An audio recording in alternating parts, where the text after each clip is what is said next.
Joining us now live from Tel Aviv, NBC News chief foreign correspondent Richard Engel. Richard, good morning. Tell us more about how this new pause, this new extension came into play and what the deal looks like in these prisoner exchanges for hostages. So we were expecting that today the Israeli bombing campaign against Hamas in Gaza would resume. That is what Israel said would happen. It said as soon as this temporary pause was over, then its mission to eliminate Hamas from the Gaza Strip would begin in earnest.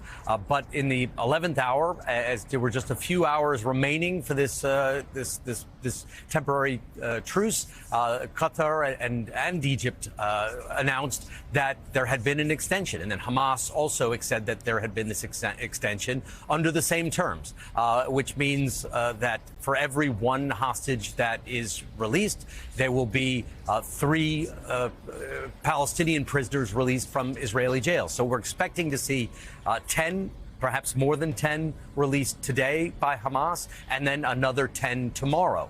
What happens after that is an open question. Will Israel resume its bombing campaign, or will there be yet another extension? Israel says that if Hamas stops handing over the hostages, it will immediately go back to its military campaign. But there is a note of caution that Qatari and other Arab advisors are sounding.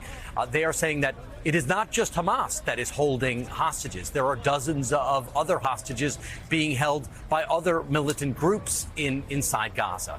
So they are appealing for more time. They are saying that what has been established now it should be built upon, that this should develop into a more sustainable truce to allow Hamas, which is still the local government there, to try and get a better handle of the situation, understand where these hostages are.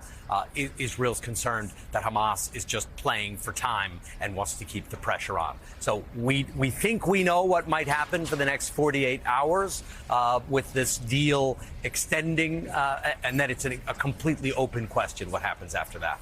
So, Richard, what do we know about the hostages that have been returned to Israel? There were 3-year-old twins among the 11 yesterday. We're seeing young children. We're seeing older people also released. And then on the other side, what kind of prisoners are being sent back into Gaza? What kind of criminals are they, and why were they being held in Israel?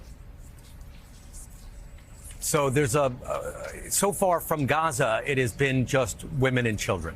Women and children that Hamas said from the very beginning it was willing to exchange for either just give up or exchange for females and minors held in Israeli jails. These are, relatively speaking, the easy hostages. It will be much more complicated once we get into the idea of exchanging men or young women, which Hamas considers soldiers. Some of them are actually soldiers. We're serving, we're captured in uniform. Others are just military-aged men and women who Hamas considers soldiers because they could be drafted into the reserves or called up for duty at almost any time. That will be far more complicated because Hamas will ask for more senior level militants, will ask for key players that are in Israeli jails. It will ask for far greater numbers, and it could ask for all Israeli troops to leave the Gaza Strip, for example. We don't know exactly what Hamas is going to ask for, but the price will certainly be higher. In terms of the people that Israel has been releasing, generally they've been very low level.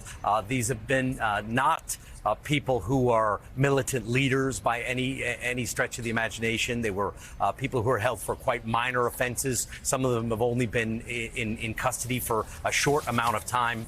And there has been some frustration among ordinary Palestinians who think that Israel has been rounding up people using new laws, using new incitement laws here. There are new laws that have just been passed that if you tweet something online supporting Gaza or that is interpreted as supporting Hamas, that you could be quite quickly arrested. So Israel at this stage is just releasing low-level people, including some that have just quite recently been detained.